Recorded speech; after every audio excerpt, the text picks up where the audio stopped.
So, welcome to the Gold Coast Speakers podcast, where speakers have conversations so that you can learn more about a speaker and what they talk about and who they are. So, my name's Tracey Leake, and please excuse the voice. I had a big week last week speaking at conferences, and my voice has gone a bit out, but I'm asking the questions, so that's the best bit today. And I have the pleasure of talking with Kate Osborne today. And just so you all know, I have known Kate for like more than 22 years, I think. We've known Wow. each other.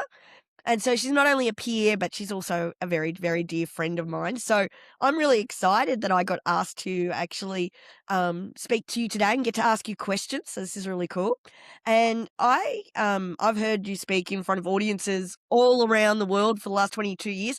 In fact, I think that's how we first met was you were actually speaking and the very first time I met you. So that's a blast from the past. So I'm super excited that I've got the honor to interview. So welcome, Kate, to the podcast. Thank you, Tracy. That's wonderful. I'm excited that you are asking the questions also. That's good. So let's get started, right? So you have one of the best origin stories that I've probably ever heard. And that's kind of what I'd call it, the origin story of how you first started doing things and thinking differently. So could you tell us all the story of your time with Mr. Zollinger? Absolutely. Look, I was 21. I was lost and lonely and alone in the United Kingdom. I had come out of a very traumatic breakup, and I could hear the voice in my head of my brother talking to my sister and them agreeing I would never last more than 3 months overseas because I was so naive, Tracy. I'm youngest of 6 kids. I'd never done anything on my own. I got picked up for university and dropped to my door. That's how sheltered I was growing up in Brisbane. And so I found myself on the other side of the world and I answered a job ad and it said, "Do you have a caring attitude?" And I thought, that's about all I have left. I didn't have any money. I didn't have anywhere to live. I was honestly, had just spent my last £2 on some milk. And I got home and my flatmate was drinking a big Milo. And I said, "Where did you get the milk?" He said, "Oh, someone bought it." And that was it. I was at the end of the end, if you've ever been there. And the agency escalated me into a job role with the gentleman who had the sixth share in Coca Cola. I had been told that it was a fairly large estate, that I'd been the 13th carer that will be placed with him, that he was very angry. He was depressed. He was an alcoholic. He'd had a terrible stroke, and they really didn't expect me to last because nobody else had lasted. And so that's how I sort of went into that situation. Of course, I had my double major in psychology under my belt, so I felt fully equipped. And when I challenged him, it was within 72 hours that it came to a head where he was attacking me verbally. And I said, "You're miserable." And he just looked at me and I said, "I'm miserable." And I said, "How old are you?" And he said, "I'm 73." And I said, "Well, I'm 21. Can you teach me what never to do so I don't end up like you?" And that was it. That was the origin story. That was the opportunity that no other carer, I guess, in the previous 12 or 13 positions had thought of challenging him. What he did have was his brain. He was very intelligent, and I was to learn that I'd be the only person in his world. And actually, that he had suffered a massive stroke when the hospital had called and explained that his wife had a poisonous blood transfusion, having routine surgery. And so we became really close. I obviously, learned from him. His one thing that he wanted to do was to teach me how to think. He identified that not many entrepreneurs knew how to think, and that would be our one agenda item. And so I was with him all the way through until he died. And I guess my legacy on this planet and when I speak on stages is to help people to consider when was the last time that they had an original thought and how we can shape their thinking to be able to create for them the life that they want to lead. So, what's a happy home look like for them? And are they creating that vision? And I do that in multiple different ways. So, Kate, I mean, I always love hearing the story of Mr. Zollinger and what he was able to teach you and what an opportunity that most people missed. I mean, there was 13 carers before you that missed the opportunity to learn from him. How do you think in those early formative years, as you said, you're only 21, how do you think that that actually set you up and impacted you and helped mold who you are today? So you have a unique ability to connect with audiences when you're speaking. Do you think that that actually helped you to become that speaker that you are today? Oh, look, I think everyone deep down has a fear of dying alone. I think we all have regrets, and we don't want those regrets to come and plague us in those last formative years. I think a lot of us have undealt inner conflict. And, not many of us were ever taught how to think. I mean, when I go back to my university days, I can clearly remember just wanting to get enough on a bell curve to be able to get my undergraduate degree. So I think it's a human story that connects with audiences young and old. And so, for me, I'm always looking for those facial expressions in the audience when you can normally see somebody's either got a parent or maybe they've got a spouse or they've had a child. And, they're stuck in that trauma cycle. And that's where Mr. Zollinger was when I found him. He was angry, but underlying the anger, underneath the anger, was so many complex stories and emotions. And I had the unique opportunity to be able to get in there under that armor and, obviously we didn't fight it out for too long. We became very best friends. And, that last 80 hours of his life will remain with me forever. And he was cracking jokes right up until the end. I mean, I cut my hair and he's like, "You will never marry in the interim." That is the last words he ever said to me. It was just, so him. And there's lots of complexity within that story of how he was an atheist and a scientist, and I came with my faith and my naivety. And in those last moments, he was like, "Can I try it your way? Can you explain, your way?" And so I really believe our souls were meant to entwine at that important moment. And then when I'm in business dealings, I often think I need less Kate and I need more Mr. Z. And so when I'm speaking on a corporate stage, it's recognizing that I need the barrister part of me, the thinking part of me to linearly work my way through complex situations and hold my calm.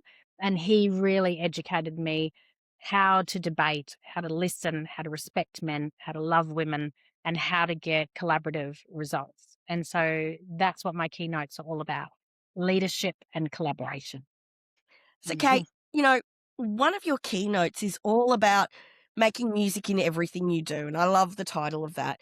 Can you tell us how you came about this keynote and why it's close to your heart and what's the story of it? What is it all about? Look, I think I came out of Flight Centre Limited when it was scaling 200% per quarter, and business was business. And Screw Turner taught us we'd all be millionaires or we're stupid. It was linear, it was system based, it was processed. And then, of course, the Twin Towers collapsed and SARS happened and 32 airlines went bust. And that was not a linear projection. Nobody had that in our strategic plan that could possibly happen. And so, what I learned firsthand as an entrepreneur is I had a $7 million asset that would very quickly be not worth very much. And so making music and everything you do is about re-establishing your vision. And I think of that treble clef, right? So in music, it's all about flow, ebbs and flows. And you've got the really grief notes that really tear at the soul. And in business, I don't think anybody in business for 25 years has not experienced massive change, forced change. And in that forced change process, I talk about in this keynote that some people drop off the bottom and become victims, not pretend victims, like actual victims of the GFC, complete victims of building businesses where costs blow out and they go bankrupt. And these have dire consequences. So when we make music and everything we do, we have to change the thinking. We have to recognize, stop putting that hate on you as a person and start to see that, some businesses work and scale and grow, and other leaders experience niche situations that don't last, and they have to rethink their future. And so, in rethinking the future, it's really having faith that as they move through their journey, their power will return. And what are we using our power for? Are we using it for good? To be abundant, to build collaborative teams, or are we using our power in negative ways? And, leadership, I have found often when I go into businesses, there's usually one or two leaders that need to be reminded that they're doing shadow work, that power switch is not on abundant, it's on scarcity mode. And it's scaring people, it's challenging people, and it's creating more victims in their wake. And so we use this metaphor of music to identify that, you know, when you're a conductor, you turn your back to the audience. When you own a business, you're not about the customer, you're about the team. Who's in the orchestra pit? What is their role? Are they 200th of a second out? If they are and you're in the symphony orchestra, that's not good enough, percussionist. We need to get playing on the same playlist, and we need to know what symphony we're actually playing. So that always gets a great result, that keynote. So yeah, love to deliver that one.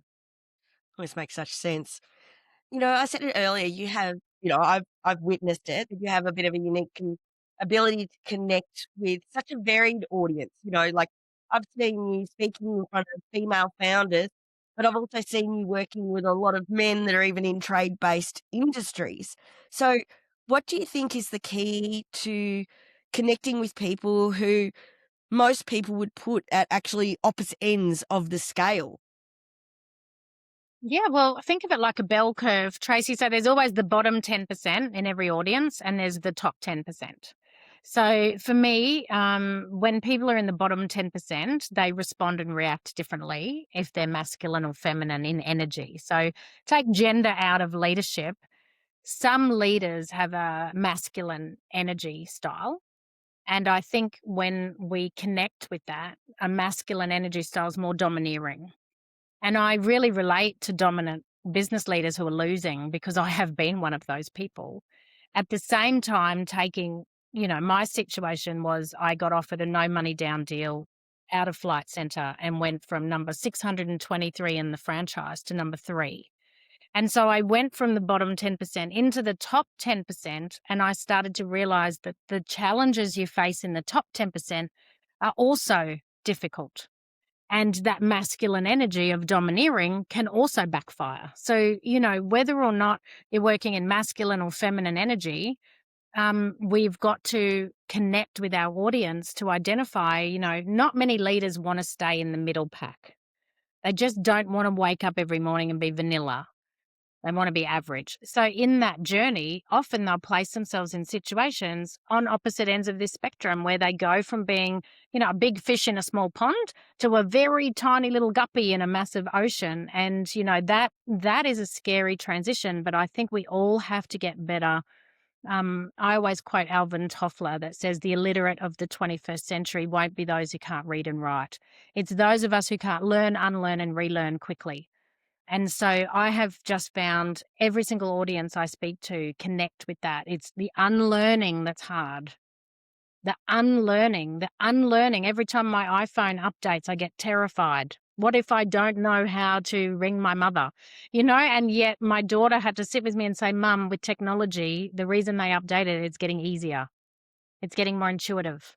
It's getting better. And I think with leadership, we've got to connect with our audience that when you're authentic, and you're passionate about what you're doing, you will connect because your audience will find you. You play your music, you play your tune, you're not looking for everybody, they will find you. And I guess that's what I want to get across to audiences is don't change who you be, become more authentic and allow the audience to come to you. So, I know you can speak on a range of things, but I wanted to take something from the other side of the scale of what you talk about. And, another one of my favorite presentations you do is Sales Made Simple. And actually, why do you love talking about sales with audiences? Like, you always look really excited when you're talking about it and you're helping people. What was it about your own experiences that help you have those keys to success to help others in sales? Oh, look, both my parents were in sales, Tracy. So, I thought sales was fast and fun. My parents were always happy. We got a new car every 2 years. I thought, what is the downside of selling? I couldn't see it. So, when I left Flight Centre and went into professional business coaching with 600 odd consultants and accountants, they were terrified of selling. They'd never seen the upside. I don't think there's many accountants whose parents were in sales, right? It was just one of those. things that I could show them to say, look, it's about a dream. It's really about you understanding and anchoring the work ethic and making sure you know your numbers and being absolutely crystal clear on these four specific things. So in Sales Simplified, we take our audience through the four pillars of sales, and then we identify their competencies. And so, I've had engineering firms have me come in and do this sales training and have very resistant audience in the first 5 minutes. And then by the end of the day saying, I take my hat off to you. It is a real skill. And I'm so grateful that we can outsource this skill and we don't have to do it, because they realize they are comfortable behind their computers, building buildings and managing systems and processes. But those of us who have, had to pick up the phone and do 100 calls a day, every day, 5, 6 days a week, you actually realize it's a totally different energetic and it's a different skill set. But Screw Turner I was at Flight Centre, predicted that salespeople will be the number one paid people within every team. And I think that's now coming true. It's really critical. If you can find someone who gets to know, like, and trust and cut through in a network and be a trusted advisor, that is a far more asset base that you want. And this IT firm I was coaching yesterday, they literally employed a guy because the head contract that they want to buy, they said, if you get him, we will automatically cut across. So they literally just poached the head of sales so they could get this contract. And this guy's started in a competitor, but he can start fresh and he can build the way that he wants to build. You find good salespeople, they will brand themselves. And if you, as leaders, are not clear on what the sales strategy is, you're going to lose those really good salespeople because you won't be patting them on the head the way they need to be patted on the head. And whether that's a new car every 2 years, like my family, that was all my dad cared about, to be honest, a new car. And we know that's a really cheap leased option. But, for him, it was about turning up and doing what he naturally did. And he was rewarded with that. And so I really help leaders to understand what is their driving motivation. And then we teach it in a process, 9-step process. So I love, love, love talking about sales.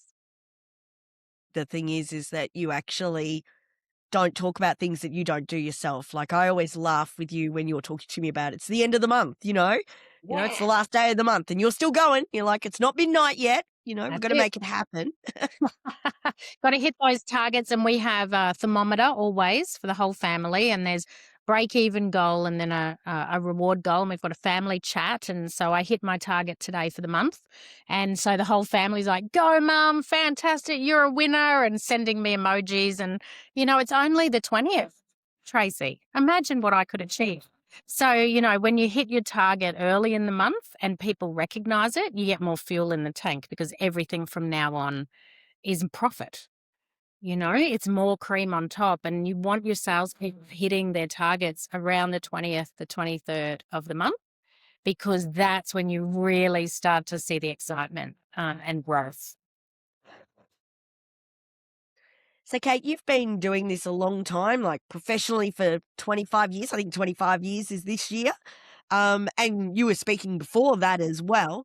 So, what have you learnt about how the landscape has changed when you're at conferences and events, in your opinion, or has it even changed? What do you see the difference over that last 25 years? Look, one thing you said is what's the same. I'd say the speakers create the energy, and the energy is contagious. So if you don't start your conference with a really great speaker, then you're missing a huge opportunity, because the speakers are the thermostat and everyone else will become the thermometer. And so I've always seen that to be true. The best conferences I've been to have fabulous keynotes that lift the energy and inspire people to think bigger, dream bigger, challenge themselves. And so I think that in conferences, that's really important. I think it's changed since COVID, where the spend has changed. People are like, do we need to go and spend 50 grand on a conference and get everybody in one location, versus take a good speaker and move them around the people? And so, an organisation that I was working with that was Australia based took me on an Australia wide tour. And so instead of flying everybody to one place, they just flew me and a support person around Australia. And then that duplicated. I've done that a couple of times over 25 years. And so you get smaller, more intimate groups. And so that would never have been heard of. I think pre September 11, it was all about the hype and you needed the big spend and you need the five-star hotel and all the alcohol and that type of stuff. The other thing I'm seeing is that younger people don't want to go and get so drunk anymore. That was a big shift. At Flight Centre, conferences were renowned for these big parties that they would have all around the world. And when I was speaking to the head of conferencing, they've had to change their entire strategy because health is a major focus. And they're just not interested in having alcohol at conferences anymore. So that's changed. And I think that's really positive. And having, three kids at 20, 19 and 16, they're not interested in drinking, which, from our generation is a big culture shift. So we have to move with the times. Absolutely. But the speakers set the standard and you really want to be able to get what's your desired outcome and then make sure you start, middle, and close with fabulous speakers. That's such a good point about the health. I find now more at conferences, instead of there being a big party at night, there's lots of health and wealth and well-being in the morning, like yoga and walking, and that's where people are actually looking to do it. But I agree, there's a lot more around the energy within a conference rather than just lights and show. People are actually looking for more than just that. Yeah, more heart-based authenticity, in my experience. You can read if somebody's lying or somebody's like talking themselves up. Kind of can feel that. I think people are wanting a genuine connection and they want the real stories. They don't just want all the upside. They want to know what's the downside here or what's the challenge. So definitely. Agree. Could you possibly share a story with us of a person or a group that you saw a real shift after one of your presentations? What happened and why did the shift occur? Look, I think there's a lady named Claire. I was speaking for the Female Founders Association here on the Gold Coast. And at the end of this Business Symphony talk, she just bailed me up in the car park. And for half an hour, she's like, "You have changed my life. You've absolutely changed the trajectory of my life. I can see where I want to go now. I can see where the challenge was." Sometimes the message is right for that person. She went from $10,000 a month to over $100,000 a month. Like it was just exceptional, accelerated growth and speed. And, so some people are just ripe and ready. I mean, Tracey, you're a great example. I can still see you sitting when I delivered a presentation around frustration and, what blocks us from, wanting to quit versus pushing through. And, I would say that you're a great example of a complete transformation. And that's what's been such a joy, watching over 20 years, your growth, your continual growth. And I can even remember telling you, you are destined for greatness because you had such a tight up down coil that we teach in 100 Weeks to Success that I was like, you're like a slinky that's ready to shoot off into the universe. It was just such tight clarity on frustration of where you started compared to where you are now. So I would actually tell the listeners that you are probably my best example of somebody who sat in a presentation and just completely transformed. So credit to you. I still remember that day too, so it's still in my mind as well. Like, it was such a turning point. So, if if someone in the audience took just one idea from one of your talks and applied it, what would you want that to be? Without a doubt that there can be no right or wrong. When I actually got rid of the paradigm of right and wrong and realize there's what works and there's what doesn't work. And if I'm testing and measuring something's not working, I need to eliminate it as quickly as possible. And year on year, I just eliminated a bunch of stuff that wasn't working and got to the point where, my life worked. It took a little time. It didn't just happen straight away. I had to work on lots of internal character transformation and change. And my keynotes have morphed and changed over the years. But I've settled on sort of 16 workshops that I find really deeply solve a problem that a corporation's having. And I've got 3 or 4 keynotes that I now understand the power of, because I can see through lived experience of 25 years weaving those stories, and just the conviction that I have that you cannot get it wrong. You absolutely can't get it wrong. You just wake up every day with the intention of doing your very best and becoming the best version of yourself, and just follow that guidance. And so that's something that I really want audience to know, that they got to get out of their mind, this mind chatter, constantly telling ourselves we're not good enough, we're not worthy, we're too challenged, and really identify what is my vision. And of course, I can change. I can change. I can change my habits. I can change my processes to get the thinking right, and then to step forward with courage and really own that power. So that's what I want people to know, that there's no right or wrong. You're exactly where you're meant to be, to learn what you need to learn so that you can get a better result next time. That's such a great place for us to stop. I just want to say thank you for joining us today. Been always a pleasure to talk to you on and off camera, and we talk all the time anyway. But everybody, thank you for joining us today on the Gold Coast Speakers Podcast. If you would like Kate to speak at your next event right here on the Gold Coast, and obviously I can highly recommend Kate as a speaker, then head over to the Gold Coast Speakers Directory at goldcoastspeakers.com.au, and you can find all the links and contact details for Kate and a whole range of amazing speakers. So again, Kate, thank you for your time and allowing me the honour of having this chat with you and getting to ask you some great questions. It's my pleasure. You go rest that voice, Tracey. And I really want to wish everyone who's listening to this that they go from strength to strength. You know, the Gold Coast speakers, we're going to be a community. It's not a one-off one-man band. And I think through that, you know, really courageous collaboration, conferences can take a whole new level of mastery. So happy to be on board. Thanks, Kate.